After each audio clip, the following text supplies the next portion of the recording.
I think we'll get started, ladies and gentlemen. Welcome to Carnegie. My name is Chung-Min Lee. I'm a senior fellow here at the Asia program. I am very delighted that many of you have made it in this inclement weather. We have a great panel today who knows probably more about South and North Korea combined in this city. What I wanted to do today was to give you a brief overview of our report, copies of which are outside. So Katie and I wrote this piece called the Korea Strategic Review, and we hope to do this on an annual basis. And just to give you a sense of where we are with the report, three key aspects were emphasized. The first was, I don't think there's ever been a Korean president, such as President Moon Jae-in, who has expended so much political capital on building South-North reconciliation and so-called a peace regime. And in some ways, he has really succeeded. But if we compare this to like a halftime period in football, that's where we are. And so the second half depends on a lot of factors and variables, which I think he may not be able to fully control. And that includes Kim Jong-un's responses, what President Trump will do in the next couple of years, Xi Jinping's strategy, and of course, domestic politics in South Korea. So that's the first take that Katie and I were focusing on. The second point is the fact that if you look at the history of South-North relations, seldom do you really focus on like what did the Chinese do, because that's something that so-called sinologists in Korea focus on. And one of the big takeaways from our report, I hope, is the fact that we focused on critical issues that really shaped Korean foreign policy over the last year. And that includes THAAD, for example, the huge controversy surrounding the deployment of the THAAD system and how the Korean government responded. And last but not least, and you can see this in the executive summary, we focused on, for example, what are the opportunity costs if things don't really go all that well.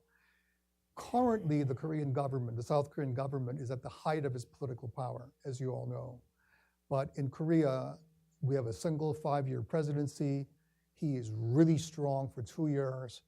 And from the third year, he or she begins to go into the so-called, lame duck period. And then by the fourth or fifth year, their approval ratings become pretty low. Or in many cases, they end up going to jail. So we don't know whether that's going to repeat itself. I hope not. And so this is a very high stakes poker game for President Moon. And I think it really depends not only on his ability to navigate these waters, but also to make sure that the Korean economy becomes really solid. And that is something that's going to be very difficult.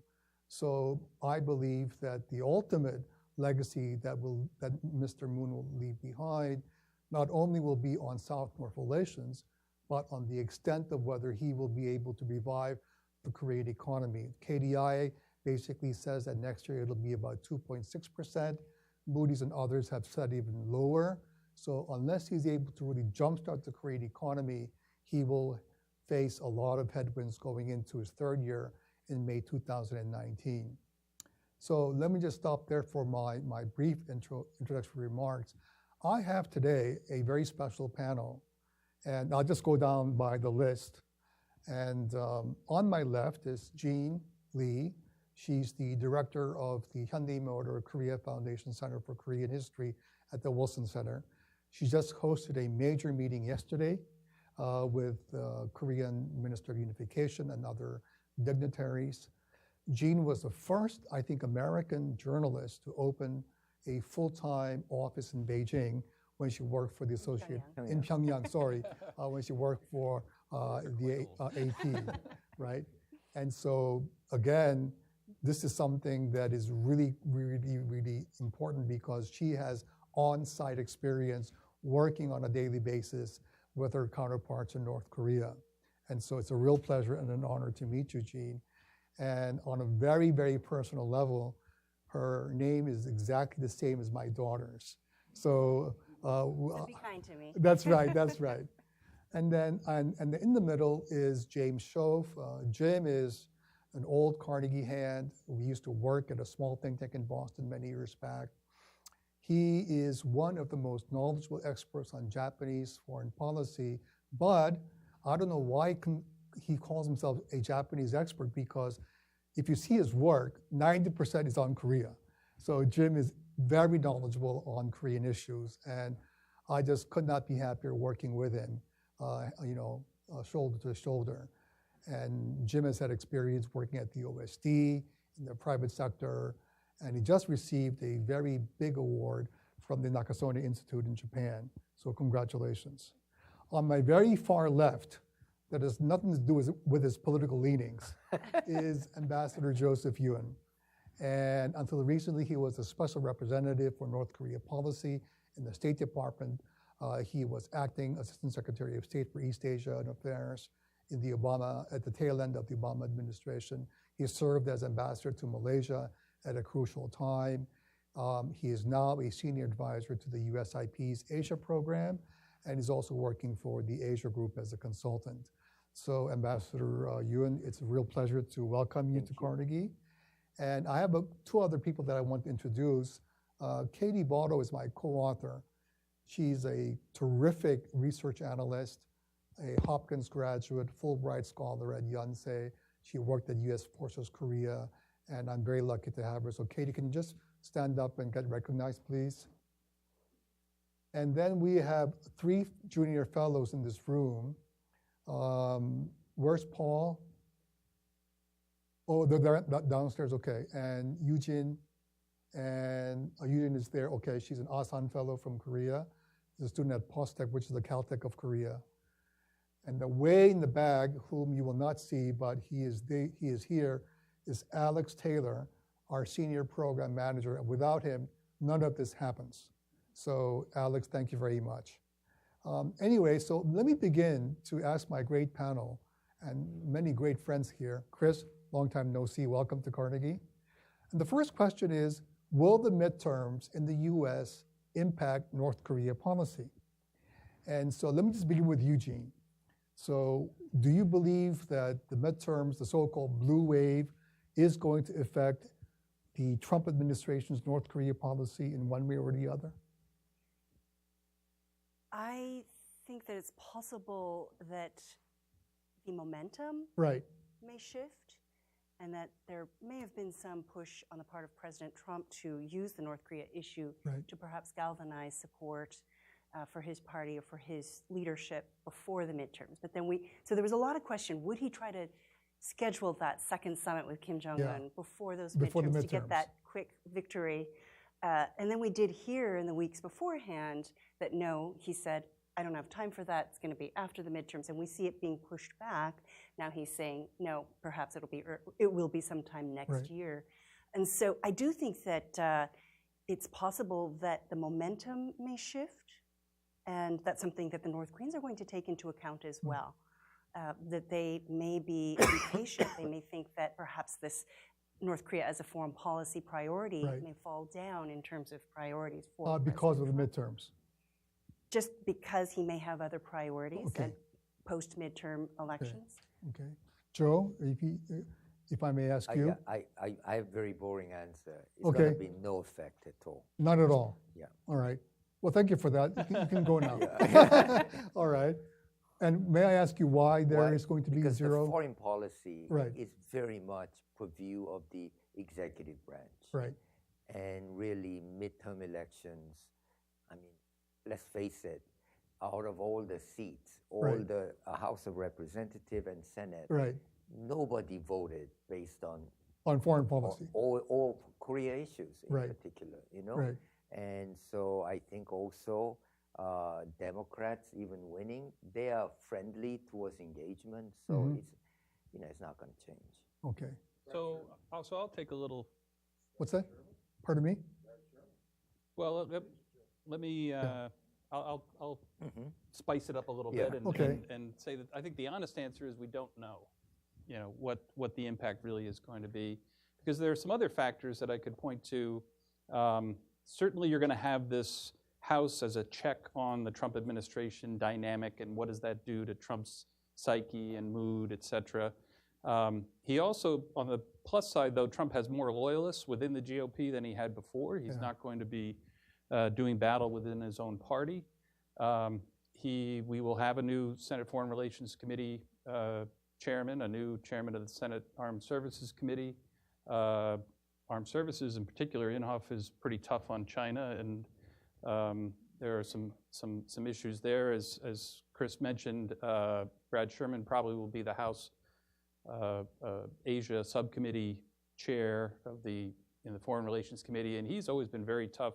I think this host nation support issue, which is still coming down to the wire with Korea right now, is potentially one of these wild cards, and then Japan is up next. So budget battles, debt ceilings, trying to the sense of crisis, or all those factors. What I don't know is, does that make things worse or better in the context of he's got other priorities, so China trade, North Korea, other things become less of he wants to create a crisis there or is willing to tolerate a crisis, or does that actually affect his mood and make things more unstable? Gene, if you put back your journalist hat back for a second, do you think that there is going to be, let's say, a long, drawn-out, let's say, domestic political process because of all the problems that the president faces? And is that going to distract him on whether it's North Korea, whether it's Iran, whether it's Saudi Arabia, all of these, Yemen, these really, really important foreign policy issues? Or do you think he will be able to still focus on his his legacy issues? I am not going to predict how he is going to behave, because I think one thing we found is that he's very unpredictable. And speaking as a journalist, I would say that journalists have spent so much time trying to keep up with and cover the unpredictability of Trump's presidency, and that has been such a distraction. So it's very hard to gauge what how this is going to play out, how anything's going to play out, because there's been one unexpected issue after another that has distracted us from the actual substantive issues. So I think it's very hard to. Joe, recently there was the Deputy National Security Advisor, Mira Ricardel, was shown out the door for a number of reasons. And I think this is probably very unprecedented, even for an American administration. So, you'll see a lot of staff changes within the executive branch.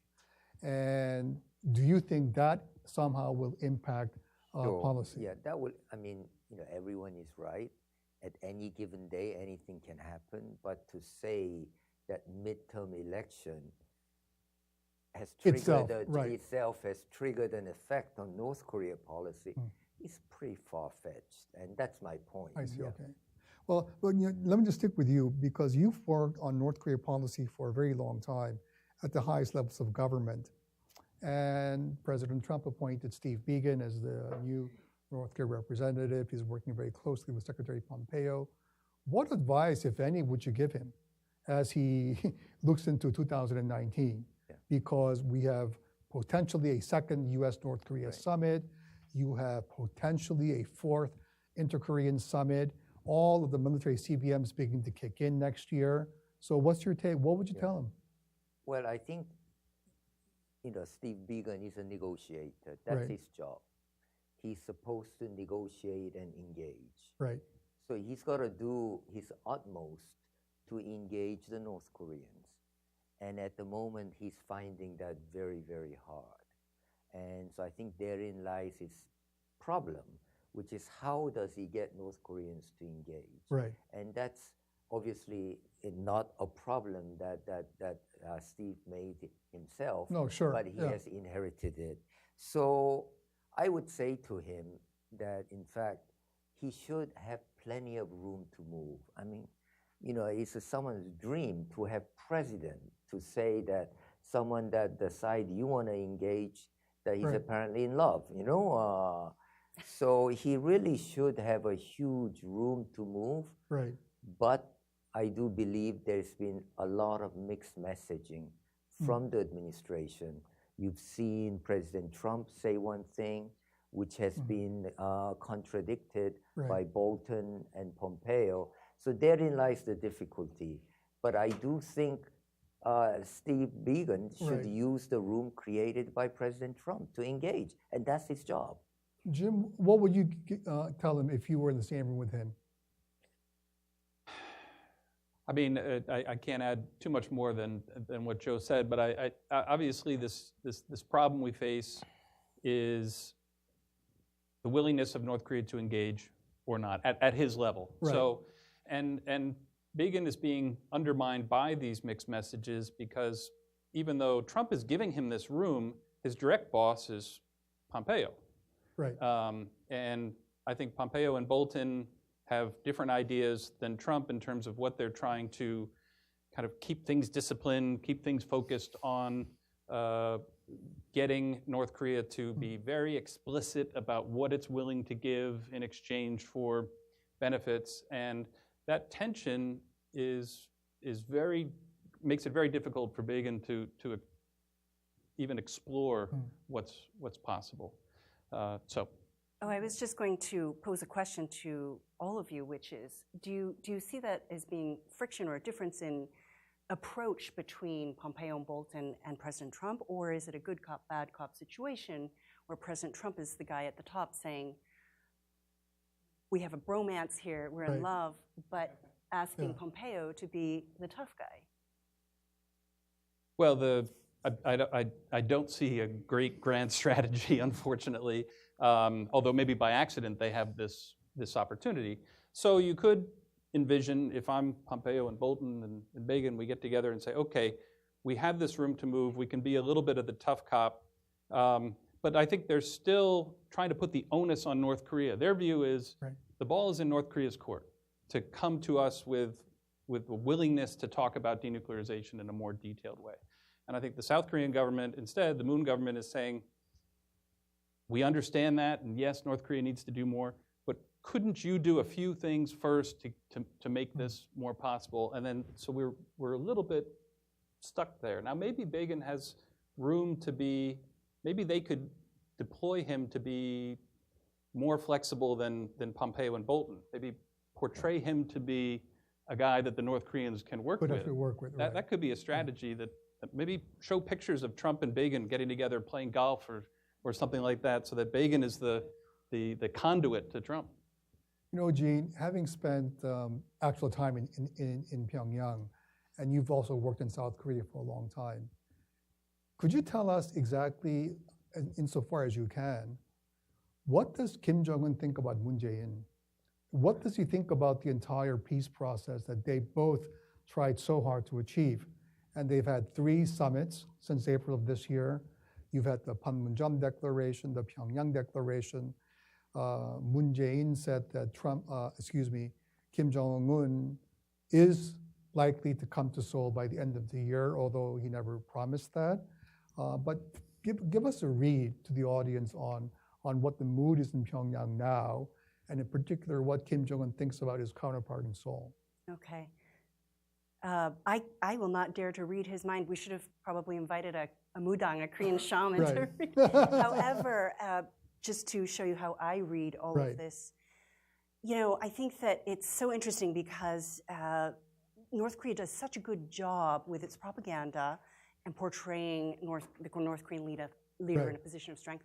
That's what they have to do. That's their job, and they do it very well.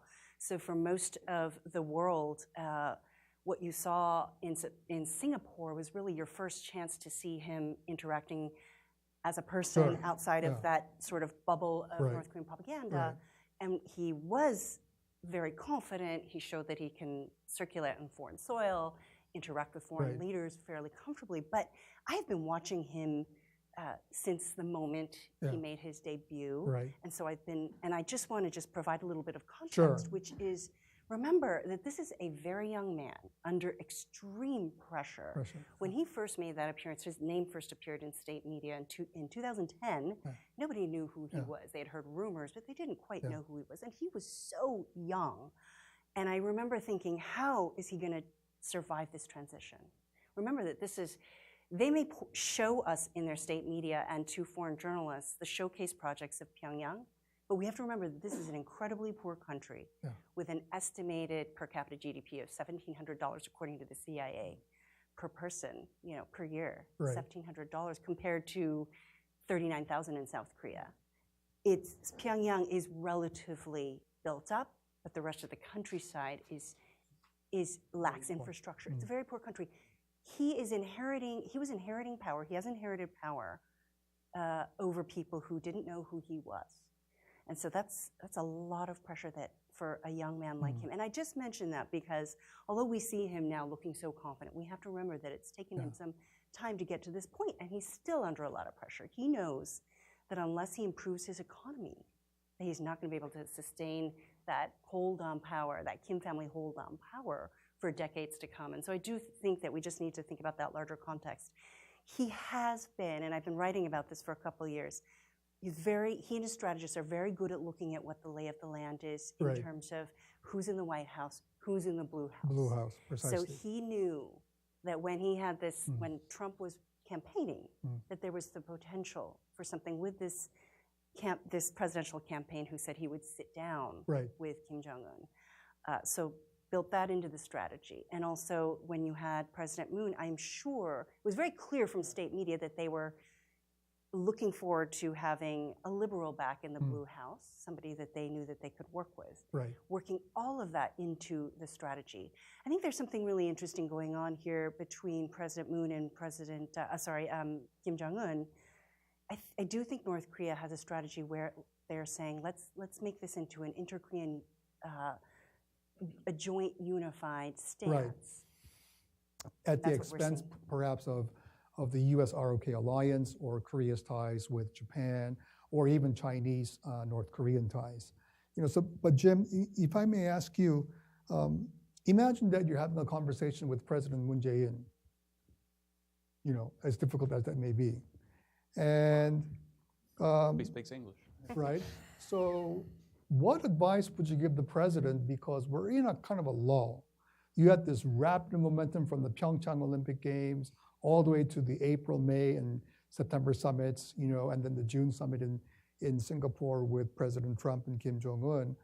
And so the Korean government wants some type of sanctions relief, right? They want to move the ball forward. But the Trump administration says, unless you declare your nuclear sites, then we really can't meet you halfway. What advice would you give your Korean friends, and in particular to the Moon administration? Well, it's interesting when Jean makes the comment about forging an inter-Korean position or stance, and of course you can interpret that as being something that the United States should be wary of and is worried about.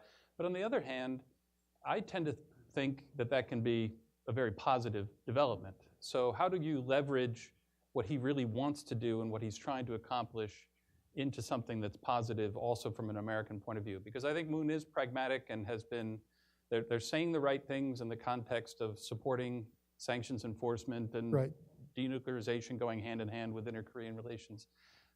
In the Pentagon, I was a little bit in the minority in the context of transfer of wartime operational control to Korea.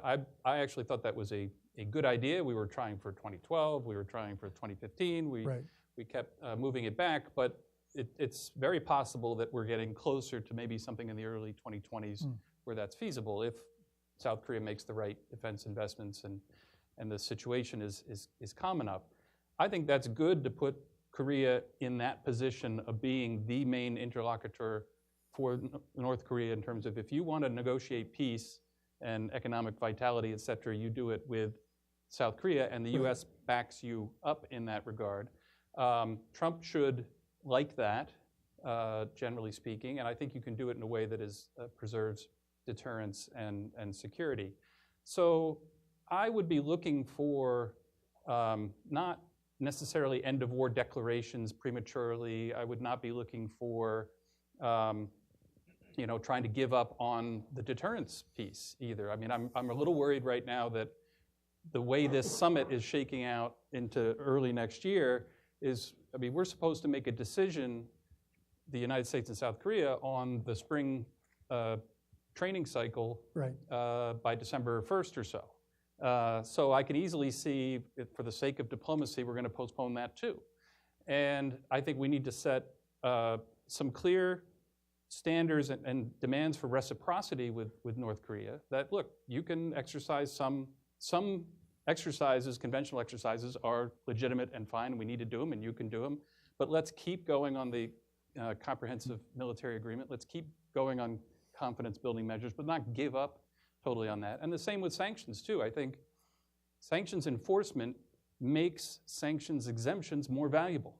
If you're sufficiently enforcing sanctions, then you can offer, hey, we could develop a joint special economic zone, inter-Korean together, and get Trump on your side to do that if you hold up your end of the bargain on sanctions enforcement elsewhere. So I think there's some room to leverage the inter-Korean relationship and the alliance together to try to get what he wants. You know, Joe, when you were in government and working on North Korea policy or East Asia policy more broadly, it really entails a whole of government effort.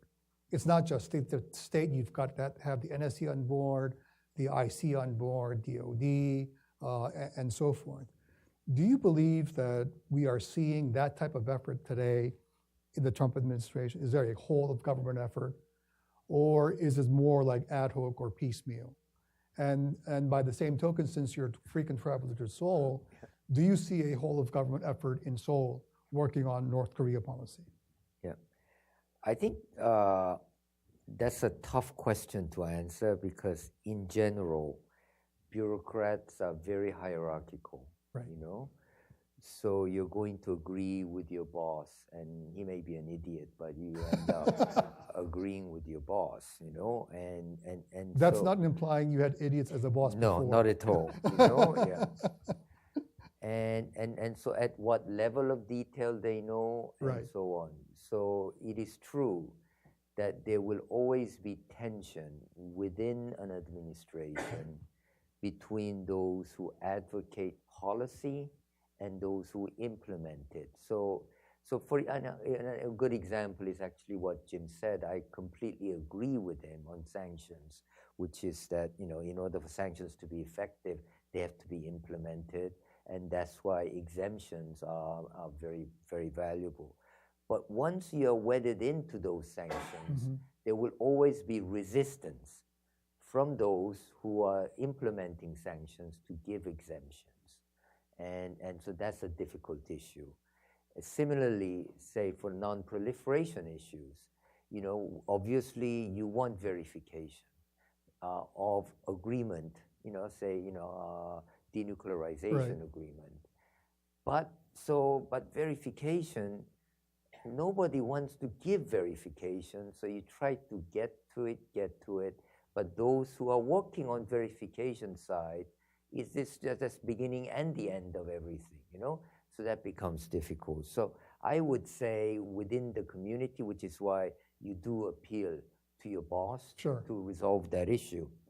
In this administration, of course, we have, you know, when I worked there, certainly we had a group that came together, and you know, there was same amount of tensions.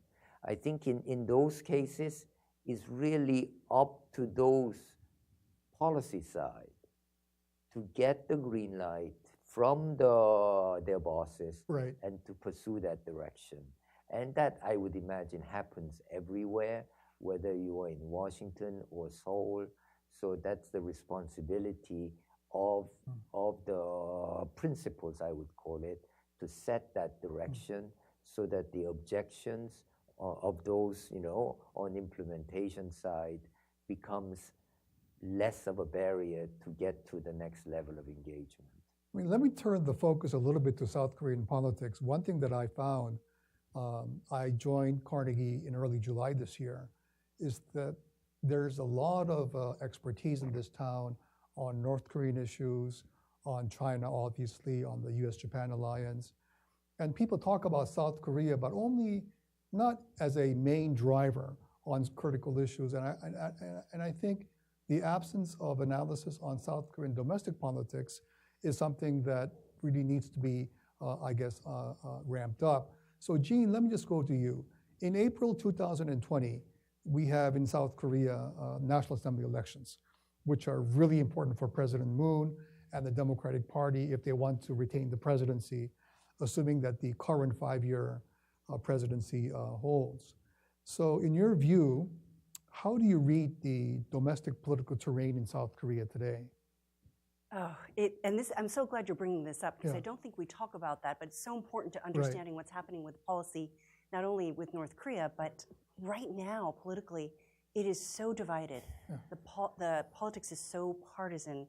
I have never, in my 25 years of covering Korea and traveling to Korea, seen it so divided. And you worked in Seoul for how many years? I did for 10 years. For 10 years, and I was there also as a journalist in the early 2000s. Early 2000s, okay.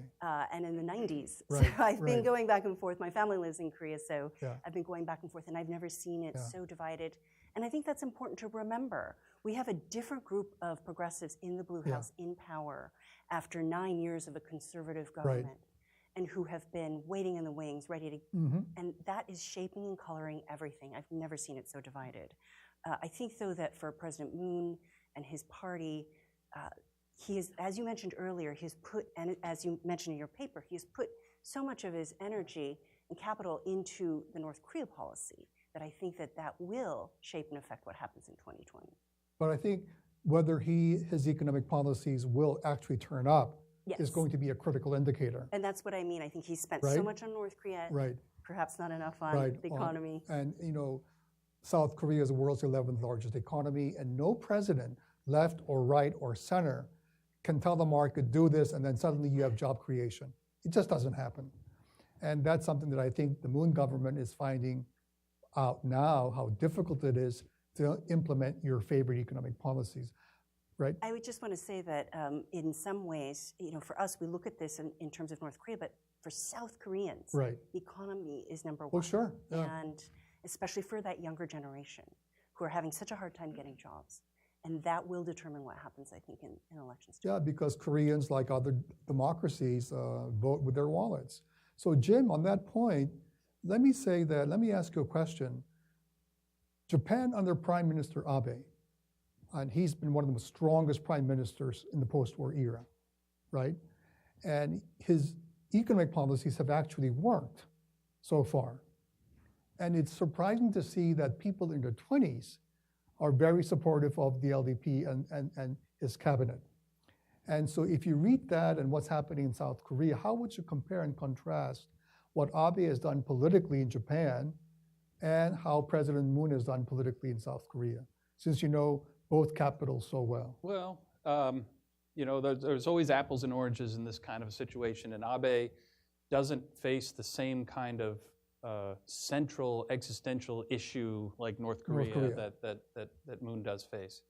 And he had the benefit of sorts of kind of coming after the experiment with the DPJ party in Japan that stumbled, so he was kind of given this second chance, and I think smartly did go all in on the economy first. He was not ideological in terms of, at least in the beginning, on various social policies or foreign policies, and benefited from some global economic tides rising as well. So things have worked out. From a South Korean point of view, would it be better for Moon politically to have a more balanced kind of North Korea economy policy? Probably, but it's hard to escape that. What I think they see is this opportunity. It is so dramatic when you think of what has happened since the Olympic charm offensive, and my sense is, and I'm curious what you all think, because I don't go to Korea often enough, is that Moon and his crew really think that Kim represents a once in a lifetime opportunity, that we got to put all our chips on the table on this now, and if it works, we're gonna be remembered forever in the annals of Korean history. So that's a tough thing to ignore. The hard part is there's some signs that may be true. There's plenty of signs that might not be true, or is Kim just held back by peers that are more skeptical, and so all we have to do is help Kim navigate this opposition, and then we can lead him to the promised land, or is Kim kind of in the back of his mind kind of playing us all to get so out Joe, of the situation. I mean, based on your discussions with Korean officials or former officials, experts, since you know them all very, very well, what's your read? I mean, how seriously do they believe that Kim Jong-un is the real item, as Jim said? I mean, is he the holy grail of South-North reconciliation?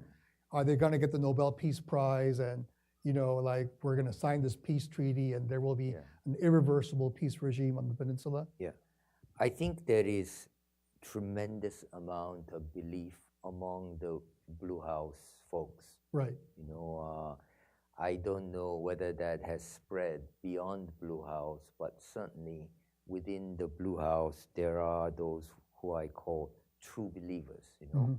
And I think that is, to me, that's also a weakness in what they're trying to achieve, which is trying to assert, not just in Korea, but also in Washington and elsewhere, that this is the, you know, real McCoy, essentially. This is the real thing. Because I don't, you know, so the biggest question always becomes, on their part, yes, Kim Jong-un has made a strategic decision to denuclearize. While in fact, most everyone else are very doubtful that he's made that decision, that he may thought about that decision, but he has not quite made it yet. And, you know, my own personal view is even Kim Jong-un doesn't know whether he's made a decision or not, you know? And why would he? I mean, unlike President Moon, who has, 3.5 years to go? Right. And unlike President Trump, who has 2 years to go, right. I think Kim Jong-un can probably count on 40 years, you know? And so, I mean, there are many good signs. I mean, don't get me wrong. Right. Many, many good signs. Right. But to imagine that North Korea would give up their nuclear program, which they've been pursuing since the 60s, since the 1960s, and tremendous sacrifice, tremendous cost, that's not an easy decision for them. And my belief is that we need to put off answering that question, but rather say, what is the next step? And so I think that, to me, I mean, yesterday, in fact, I think it was Stapleton Roy who talked about the idea that they have decided to denuclearize is a fig leaf that allows discussions. But we sometimes confuse fig for fig leaf. We think there is a fig. There is no fig, only a leaf, you know? Yeah. Okay. Can I just ask a quick question before we move too far from the domestic piece? Because I kind of wanted to follow up on Jean's comment that if you do have this backsliding of North Korean momentum by February, March or so of next year, and the economy's not doing well, what do you think, what is the impact of that on South Korean politics, on that election? And then what does that mean for Moon's power? Well, and I'm sure Jean has her own takes, but my personal view is that, all members of the National Assembly, like all congressmen here or senators, their primary objective is getting reelected. And so in Korea, there is no primary for the National Assembly. There is a kind of a primary, but not really. So what really happens is you apply to the Central Party, and there's a committee within the party that decides whether Chris Nelson will get reelected in District A. Big mistake. So these guys are already thinking in the post-Moon era already. That's my view. Because they're asking themselves, number one, who will help me get nominated in my party? Is that President Moon and the folks in the Blue House? Or Lee Chun and others in the Democratic Party? And I guarantee you that even the ruling party members are really divided on where their loyalties basically lie. By the spring of next year, Jim, I think we will begin to see people say they're going to start to line up. And that means that President Moon's power within the Blue House, as much as he wants to look over the political process, will be balanced by the party's growing role going into the April 2020 elections, because they've got to decide by the end of next year who the nominees will be. And I guarantee you there will be tremendous infighting within the party as to who gets the nomination. Any thoughts, Jean? Aside from the sort of political landscape and the National Assembly, I would just, going back to the sort of the time frame, I do think that we're starting to see President Moon's approval ratings drop a bit. You know, they were exceptionally high. They're still pretty high, and some of that has, as we discussed, has to do with some of the domestic issues related to the economy. But of course, if we go back to provocations, or if the process gets dragged out, it's possible that he will lose some of that popular support that he's had so much of over the past year, and so that's something he has to consider. He began his administration with about high 70s. He maintained in the 60s, and he had gotten some bumps from the 3 summits. But I think the latest poll indicates his approval rating is in the mid-50s, and so, which is still very high, considering what he's facing. But if the 5-year trajectory stands historically, then by the end of next year, his approval ratings are likely to go down rather than go up. But before I move on, I want to ask all my panelists, this is a very difficult question. What indicators are there in your minds that tells you that Kim Jong-un is serious about moving forward? Well, the best one, in my opinion, would be to really empower a working level dialogue to try to explore what's possible with the Big and Che. He's reluctant to do that for whatever reason. Either he wants to appeal to Trump directly, or he's afraid of his buddies, his peers undermining that process, or he doesn't trust the process. But that would be the best. But I actually think if he goes to Seoul, I'm still interested in this possibility. That's one of the few irreversible steps that you can take in this whole process. You can't ungo to Seoul and see that and experience that, and that would be meaningful in my opinion. And I don't know whether that's a done deal. He's definitely going to do that anyway, or that's actually hanging in the balance.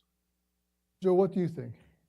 I think he needs to deliver on what he has said he could do. The biggest example being Yongbyon. If he opens up Yongbyon for inspection and dismantlement, I think that indicates that he's serious. And he said he would do that. And he said it even in June. So to me, that's a very clear signal. But I think that what is important is for us, for U.S., for South Korea, and for others, to get him there. So really, I do think the next step, the onus, is on Washington. He said he would do it. Now let's try to make it happen. So what would you give to Kim Jong-un that would enable him to meet the Americans halfway? So he's saying, I mean, my rule of thumb is listen to what they say. I mean, don't try to psychoanalyze them. Listen to what they say. What they say is they want sanctions relief. So talk about sanctions relief. But sanctions is not, red or green. There's yellow in the middle. And then so exactly the Jim's point is, you can give some relief, still maintain others. So this opens a whole avenue of discussion. Do you think if Secretary Pompeo just changed the wording of his statements to say, instead of no sanctions relief until fully verified denuclearization, to say we're willing to discuss certain exemptions under significant progress toward denuclearization, that would be enough to open the Began-Che channel? Because you can't negotiate a Yongbyon access unless you have working level talks. Well, they all happen similarly. It's not as though, I agree with you. You need working level talks, and this is what the working level talks should be about. You tell the North Koreans, and you don't have to broadcast it. You tell them, let's have a discussion on sanctions on our side and Yongbyon on your side. Gene, do you think giving North Korean sanctions relief by the United States, by South Korea, by Japan is a good idea to get Kim Jong-un into the negotiating fold? So I'll go back first to your question about what we're looking for. Right, the core indicators. And right. Honestly, if you spend as much time as I do in North Korea, in the countryside, you will know that he has no option but to be serious about changing the course of his policy. And like I said, we only see the pretty stuff. Right. But you only need to spend a night in the cold like I have where you didn't know if you'd survive to know that that is not sustainable. Right. So he has to make a change. Okay. He is just trying to do it as strategically as possible, and we can't blame him. The nuclear weapon is the core of what has given him both legitimacy in terms of defending his people, and it's a tool that he can use internationally. There's no doubt in my mind that he wants to hold on to those as long as he can, but he also needs sanctions relief. So we just need to keep that in mind. Now, in terms of your question, I would say that the two sides, and hopefully they've been doing this behind closed doors, need to sit down and discuss exactly what it is that Washington needs to see North Korea do, a concrete commitment, to show concrete commitment to this process in order for the U.S. to offer some sort of sanctions relief. But at the end of the day, do you think that Kim Jong-un, for his economic policies more than anything else, would be willing to give up his nuclear weapons and ballistic missiles? I personally don't think he will give them up. And I think that what he is hoping for is for us to move towards some sort of acknowledgement of North Korea as a nuclear weapon state, similar to other countries in that club. Right. And that, but meanwhile, saying that he supports denuclearization and nuclear weapons-free Korean Peninsula, but from a position of power. You bring out a really important question. I remember back when I was in grad school, Mikhail Gorbachev became the Secretary General in March 1985. And there was a lot of skepticism whether this guy was really going to change the Soviet Union. And when he came to Washington in 87 or so, there was this huge Gorby mania. I mean, everybody, remember Chris? He got out and walked around. Right? And he was, in fact, more popular in Washington than he was in Moscow. And from then on, people took what he said quite seriously, and within 2 years, the Soviet Union collapsed. So my question to the panel is, can Kim Jong-un become the next Deng Xiaoping? Jim? Well, your comment there about collapsing 2 years afterwards, or the next Gorbachev, to me is, here's a fundamental question I have, which is, what is Kim's vision for how this plays out? Stronger inter-Korean relations, lifted sanctions, more international activity, people coming and going. Is that really his vision for the future of his country? Because I've heard it explained two ways. Well, Kim knows that in order to keep power, he has to improve the lives of his people, et cetera, et cetera. But also, the same people will say, but of course, once he does that, he will eventually lose power because of all the access to information and the exchange of people. So he probably, if he has a vision, it is something closer to, obviously, the Deng model as opposed to the Gorbachev model, because that was really successful and the other one wasn't. One-party control, political control, economic engagement gets walled off into little special economic zones. They take a cut. Certain oligarchs are rewarded along the way for benefit.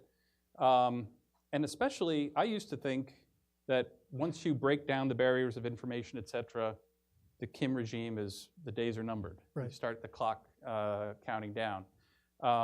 In today's day and age of fake news and state-sponsored disinformation campaigns, et cetera, and looking at the vastly different views of America that we have even within America, I've come to the conclusion that if you're really savvy, you can probably maintain a Kim dynasty and mystique, even if you increase the amount of interaction. So he may be banking on his skill at propaganda and the ability to limit and control the interaction with the rest of the world as long as he can take increasing cuts and modernize and invest in his country. You know, Joe, one of the overriding assumptions by the progressives in South Korea is once the North Koreans taste money, they're going to change. Right.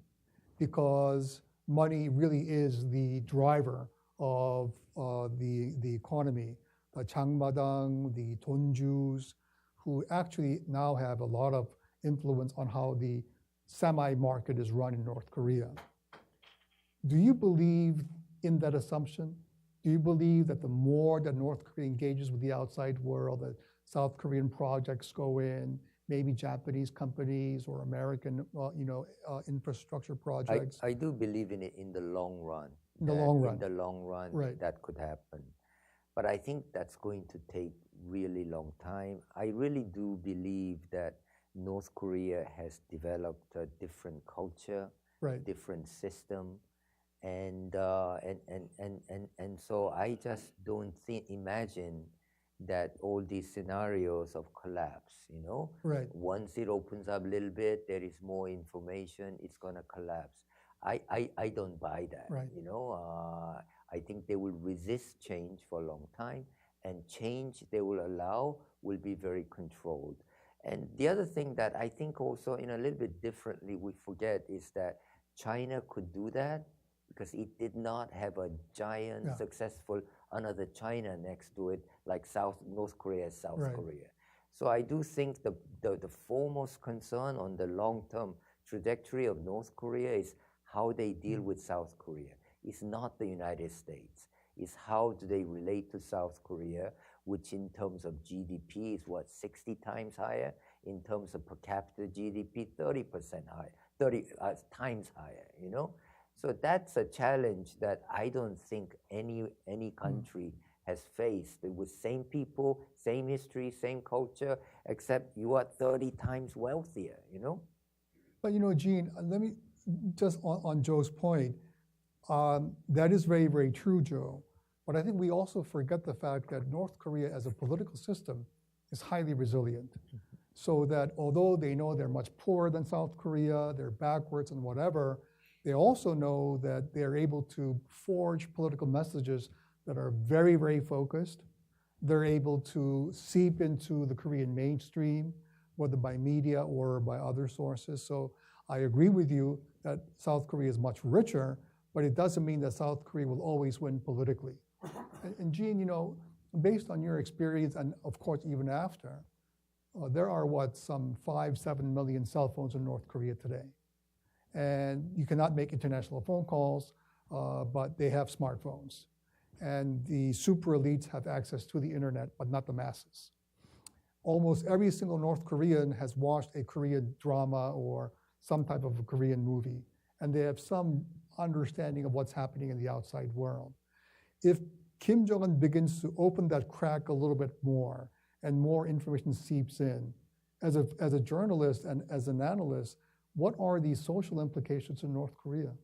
So that's a very good point, and I agree with Joe in terms of this being the future being sort of a North Korea-South Korea right. issue once the relationship with the U.S. is perhaps, I should say the Korean War, is resolved in a right. certain sense, because of course, even though the Koreans want it to be an inter-Korean issue, the U.S. is inextricably involved. Yes. But going to your point, I should also, when you talk about giving them a taste of money, the elites have had a taste of money. Remember that the Kims in North Korea. In North Korea, yeah. And even not just the Kims, but I wouldn't call it the middle class, but the elites. The elites. The court economy, the right. people who make up that court economy in Pyongyang do have access to money, or I should say they have had access to money, and they've also traveled overseas quite a bit. So it's not uncommon for me, for example, to see well-to-do North Koreans living in Beijing making money overseas with multiple cell phones and smartphones. And like me, we had to check them at the airport in Pyongyang.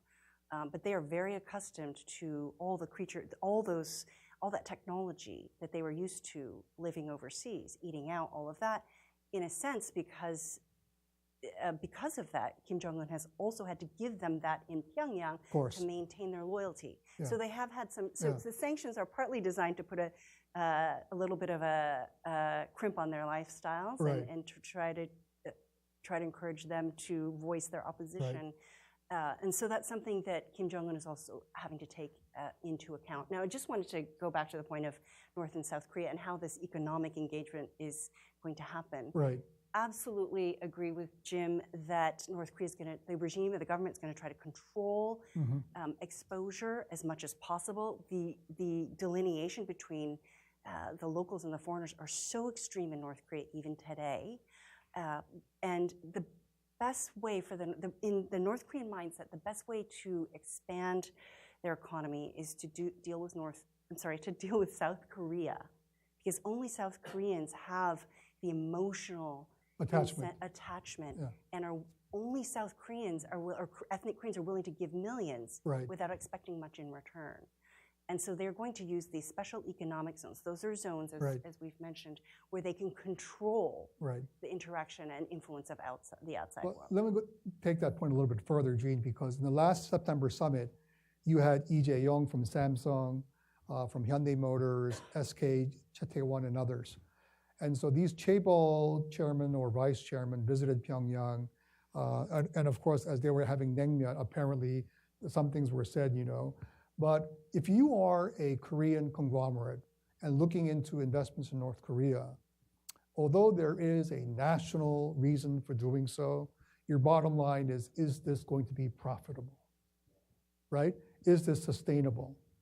And although I've never worked at Samsung or Hyundai Motors, I don't think these guys are going to invest the amount of money that the Moon government wants them to invest, because they know that the bottom line is, first of all, there's no protection on foreign investment.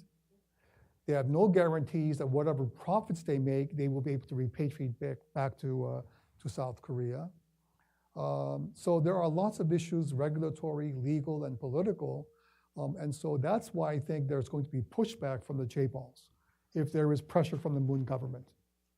So if that's the case, Jim, where do you get the money from? Well, and I would go back to, you asked me the question of what advice would you give President Moon? Yeah.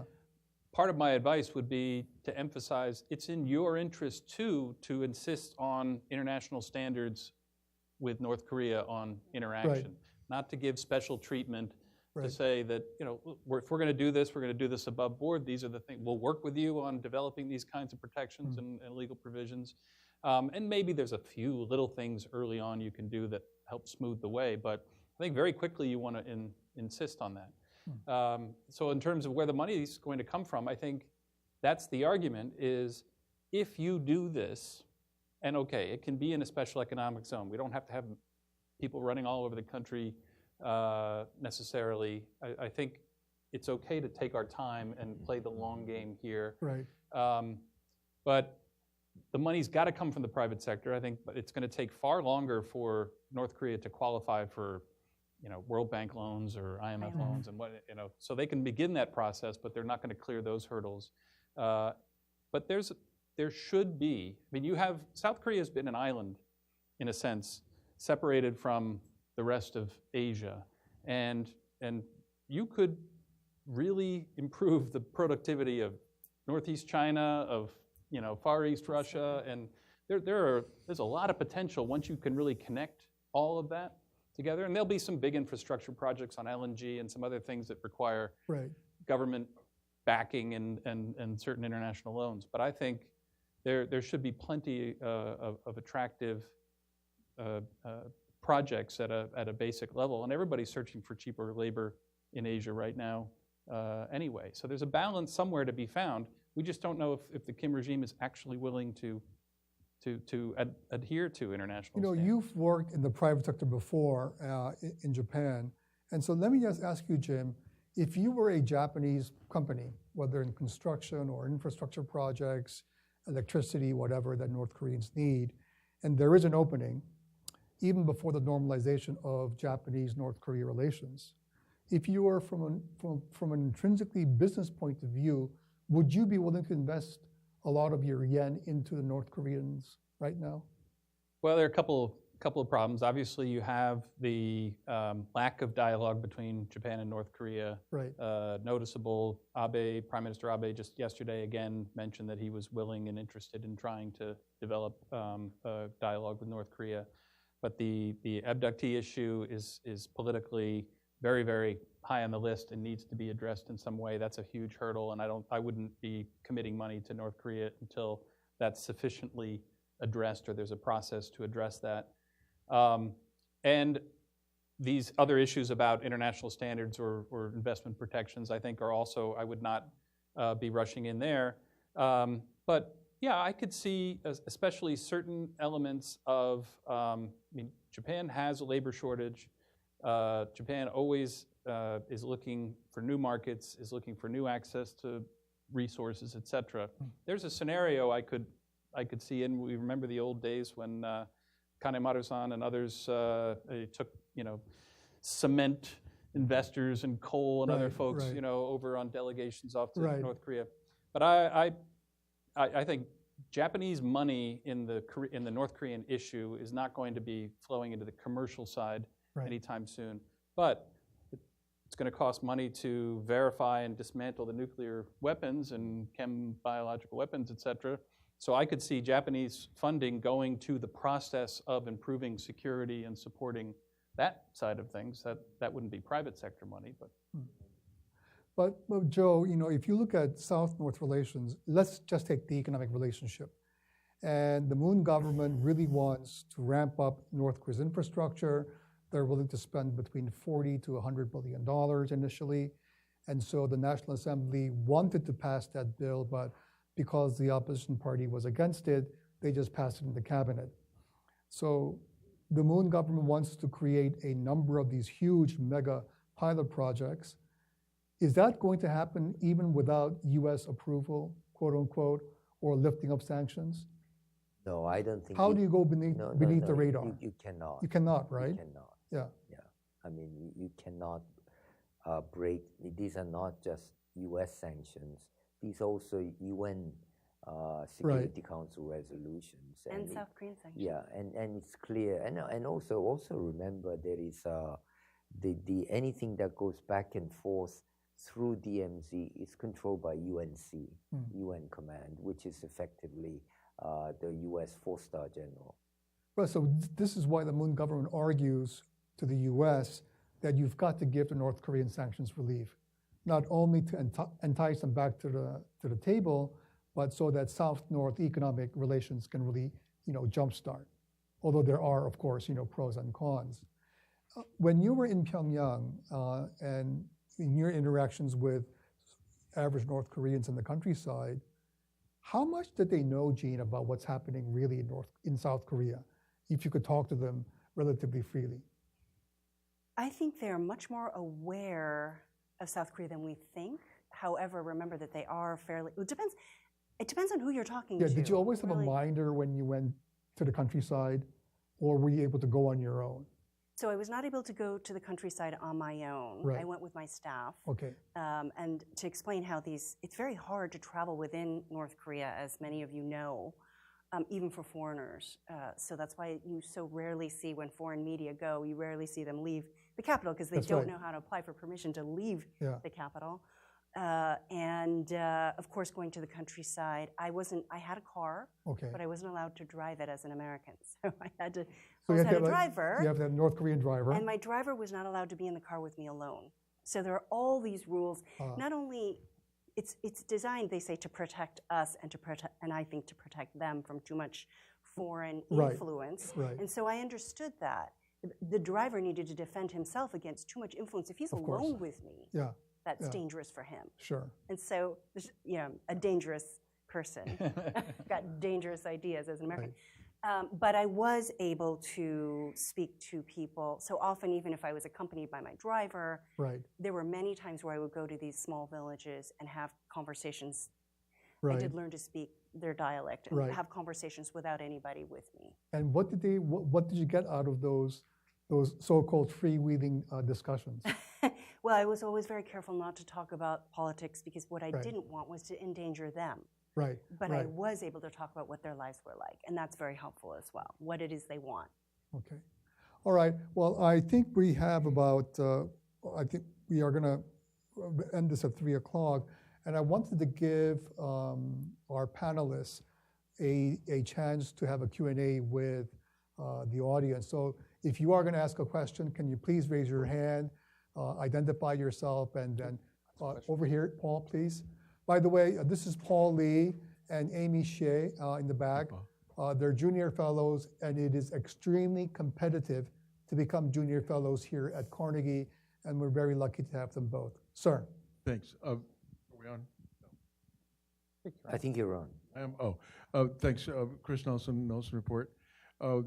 This is a really helpful discussion because it's boiling down the really terrific but 6-hour discussion yesterday that Gene and Joe participated in at the Wilson Center. That was great, but you came out of it absolutely drained because it was like a grad school education in every possible question we could have. So this is really boiling it down. Thank you so much, gentlemen.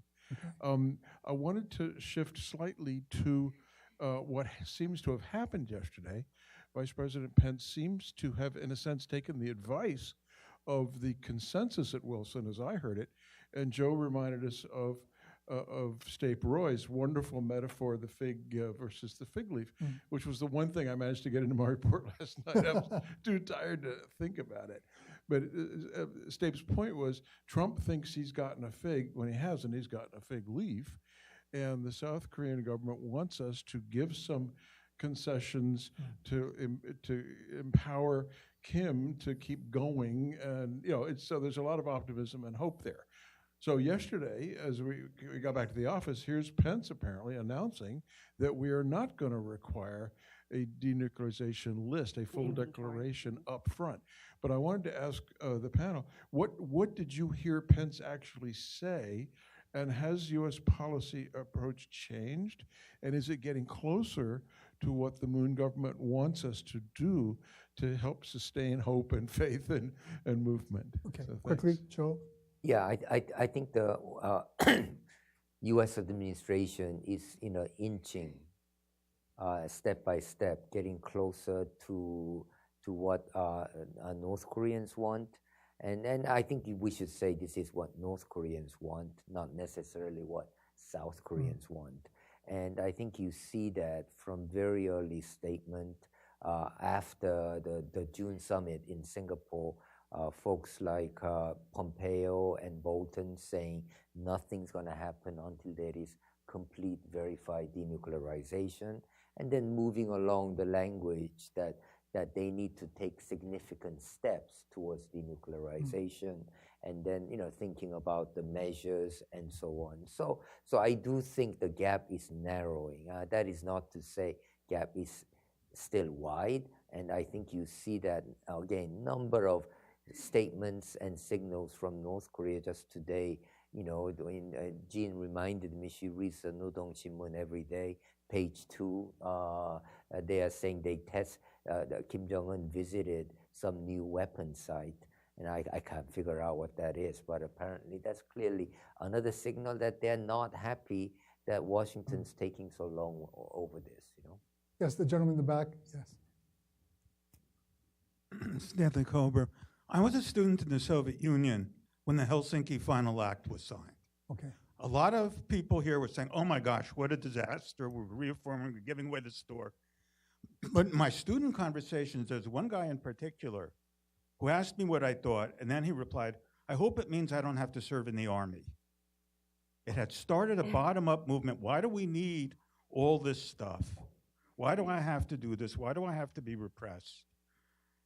If we're reaching these sorts of agreements, could a similar reaction occur in North Korea? And you're nodding, because I haven't heard that explored. Okay. Let me take a couple more questions. Yes, ma'am, over here, yeah, in the front.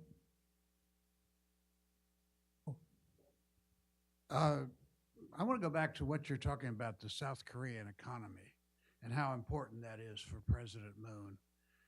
I was over there last year, and I sort of follow this stuff.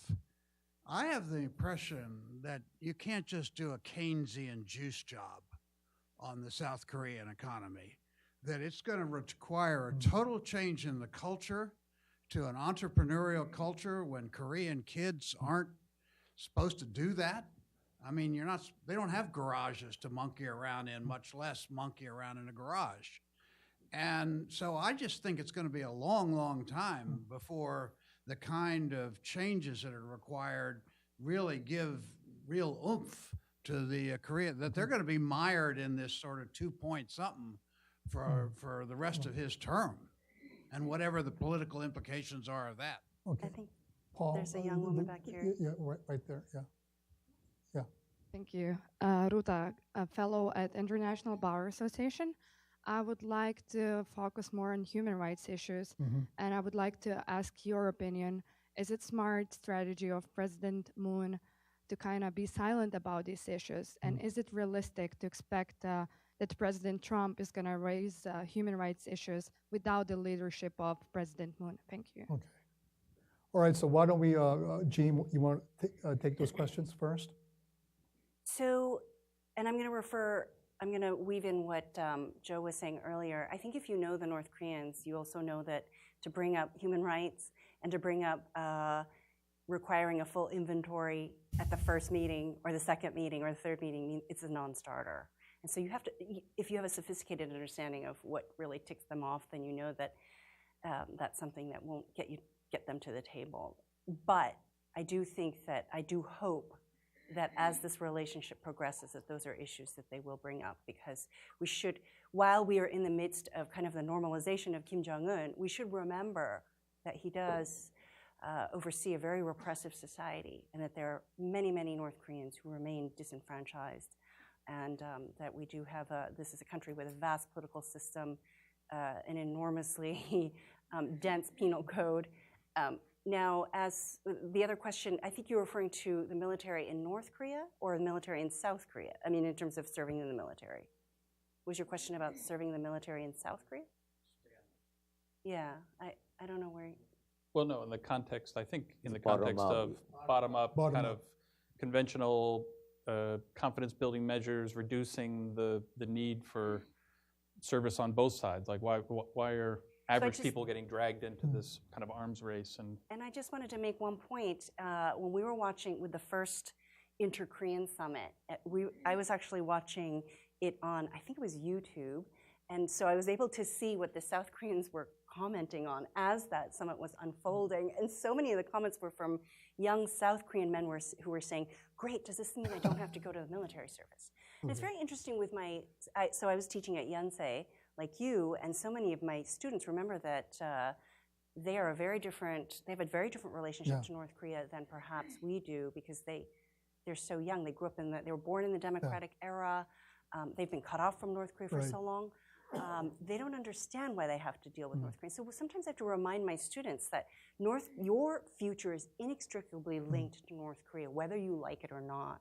So it's not just about whether you serve the military or not. It's about what happens in the future in the long term with that relationship. No, just quickly on human rights, my personal view is this.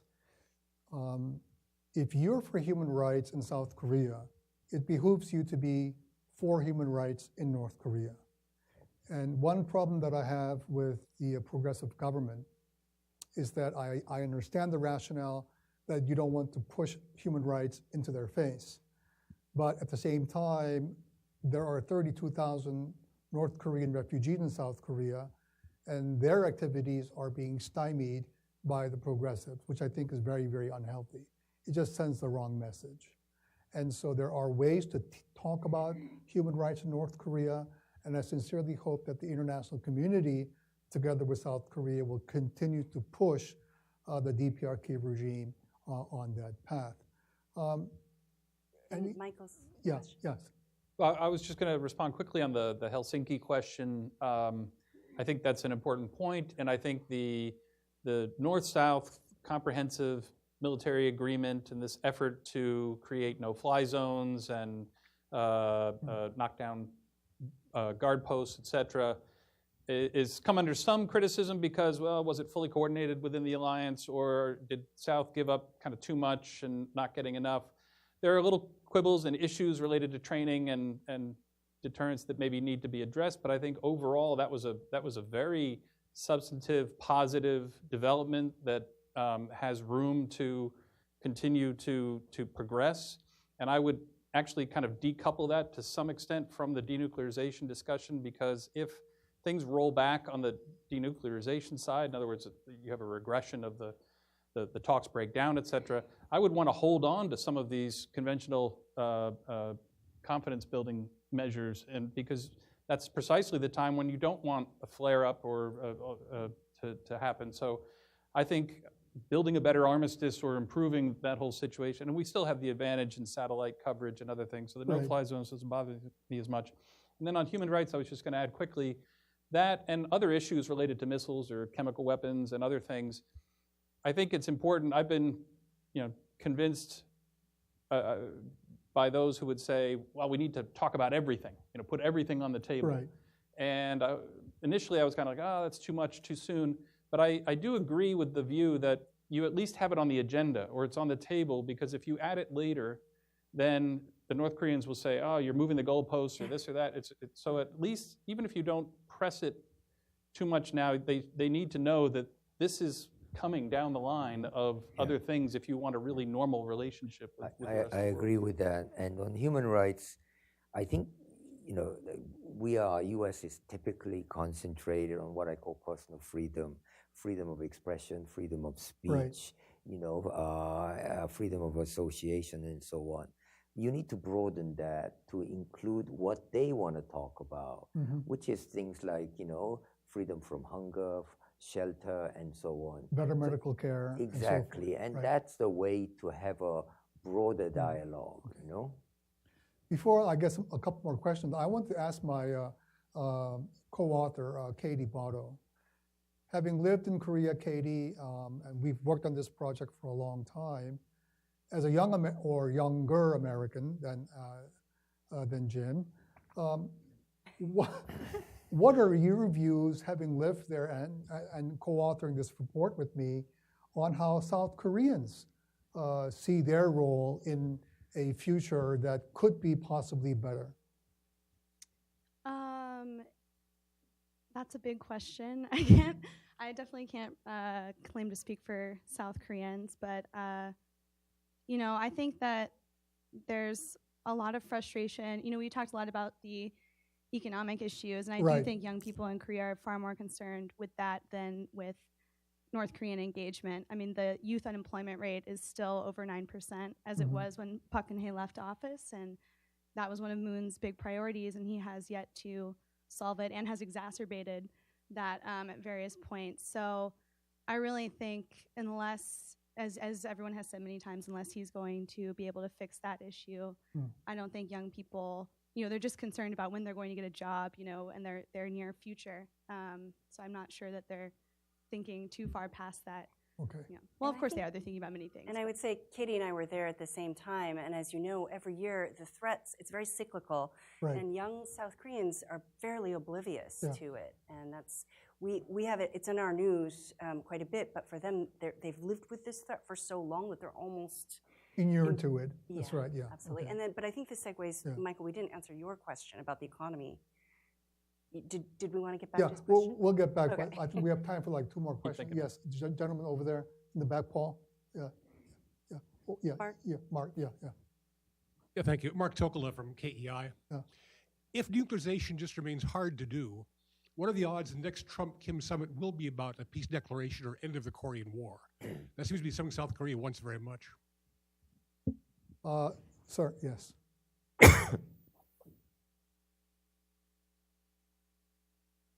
Hi, Richard Johnson with the Nuclear Threat Initiative.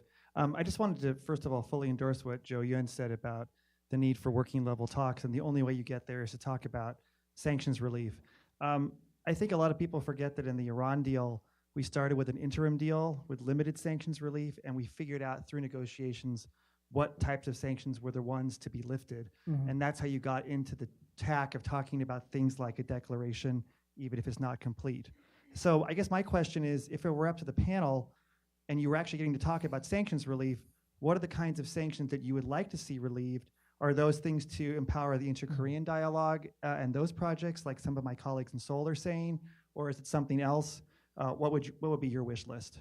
Amy, I think we have one more person in the back, and then I think that will be it for the questions. Given the, yes, Zhenghua Lu, South China Morning Post. I just have a follow-up for Ambassador Yun. That is there a concerted effort from North Korea that they want to take the steps to engage with the U.S. because we have two events happened overnight. One is, you mentioned, the new so-called high-tech weapon testing, and the other is that KCNA said North Korea will release an American detainee, but without specified date or time or location.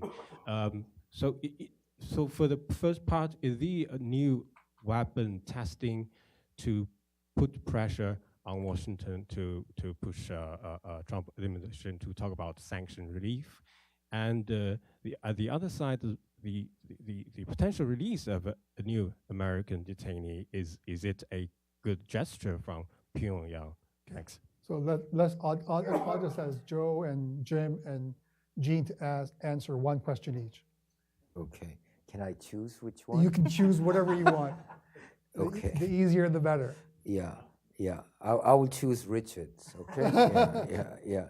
I think Richard is 100% right. I mean, he actually did a lot of sanctions and other negotiations with Iran, and I think we really have to make progress in that. And the only way we can make progress is to get some working group meeting going. And let me just briefly touch on South China Morning Post thing. It's always a good sign when they want to release a prisoner. I mean, quite honestly, I didn't even know we had a prisoner there, you know? It's always a good sign, and they're trying to send that good sign. And you're also right, I believe, that when they say Kim Jong-un has visited this high-tech weapons facility, they also want to send signal, hey, we can go either way, and so it's up to you to choose. Jim? I guess I'll take Mark's question, which is, in the next summit, in addition to Pence announcing that they weren't necessarily going to insist on a declaration for the summit to happen, he then laid out a very high bar for all the things that he thought needed to come out of that summit, which was a very detailed plan of exactly what's going to happen and how it's going to happen. And I don't see how you get to that point without very detailed working level negotiations. The experience before, when they were getting ready for Singapore, was Ambassador Sung Kim was going and having this dialogue and kept running into a brick wall. So I'm skeptical that much is going to come out of that meeting of substance, and it may not even happen if the U.S. side doesn't feel like they're going to get something. In other words, I think the stalemate could continue actually for quite some time, and maybe part of the whole purpose was to postpone the exercises. Anyway, that's a skeptical way to look at it. And then just quickly on the hostage release or detainee release issue, I do think that we need to focus on things that are negotiated. North Korea loves to, we dismantled this missile test facility for you. We dismantled our nuclear test facility. Look at all these things we're doing for you that should be taken as signs, and now what are you going to do for us? These things should be negotiated in terms of what's really a denuclearization process and verifiable. And so I think it all comes down to that. If we get working level talks for the summit, and if Kim goes to Seoul, those are two things I think that really take us in a much better direction. Jean? Negotiations with the North Koreans are always tough, and I think we need to give we need to give this process some space. I just think that what we're seeing, these absolute positions, are not what's actually going to be happening, and so I'm a little bit. I think we need to be a bit more patient, and I do look at signs like I was saying that a report in Nodong Shimun was on page 2. It was not on the front page, so that's important to me. It just says that it's not meant to throw it in our faces, but it's meant as a reminder, right? We will start, if they get impatient, we will start to see some threats in KCNA, et cetera. As for Mark, your question, absolutely. I think that obviously the Korean leaders want this end of war peace declaration. It's not going to happen by the end of the year. Clearly, it's something that has to happen. They may say they want it, but it has to happen with the U.S. And that summit, we know, is not going to happen until next year if it happens. And I do think it will happen. I do think the North Koreans want it to happen. So we shouldn't be reading their rhetoric so literally. We need to have a more sophisticated nuance of understanding, an understanding around the negotiations. and we never got to Michael's question, but I do think that if South Korea is going to change, they're going through so many growing pains right now. It's a young democracy, and I think that it was so many years of chaebol-controlled economy. If they need to nurture that entrepreneurial culture so that South Koreans have an option other than just going to work for a chaebol. But it's going to take some time, and we're going to go through some growing pains. All right, I think I'll draw this panel to a close, but before I say my sincere thanks to the panelists and to the great audience, President Moon has embarked on a really important mission. I wish him success as a Korean. I hope that he's able to convince the Americans and North Koreans, Japanese, Chinese, and Russians, and Europeans in the midst of their Brexit talks that this is the real deal. But he has his hands full on the North Korean plate. And I think it's very important to remember historically that you don't want to put everything into one basket because there are issues that are beyond President Moon's control. And I think the most important factor in that sense is domestic economic growth and real job opportunities. Because Korean voters at the end of the day are not going to vote because of a fourth or fifth summit. They're going to vote because I have a job, or my kid gets a good job, or I have safety as Korea becomes older in population. So with that, let me thank my junior fellow. Can I just say one thing, which is, he's not promoting his study enough, okay? I read it, believe it or not, from cover to cover, and it's quite a long report. And this is the best thing I've seen written coming out of United States in a long, long time. It has very good segments on U.S.-South Korean relations, especially the kind of really involved issues in alliance issues. How do we maintain troops there? And how does North Korea complicate all those? So it's really, really worthwhile, Thank you, Joe. I didn't ask him to say that, but as you know, once you're a diplomat, you're always a diplomat. And so let me thank my panelists, Ambassador Joseph Yun. It's great to see you back here in Washington. My dear friend, Jim Shove, as I said, who is really not a Japan specialist, but is a Korean specialist. And Jean, your second daughter. My second daughter, who is here in Washington. And so please join me in a big applause for our great panelists. Thank you very much.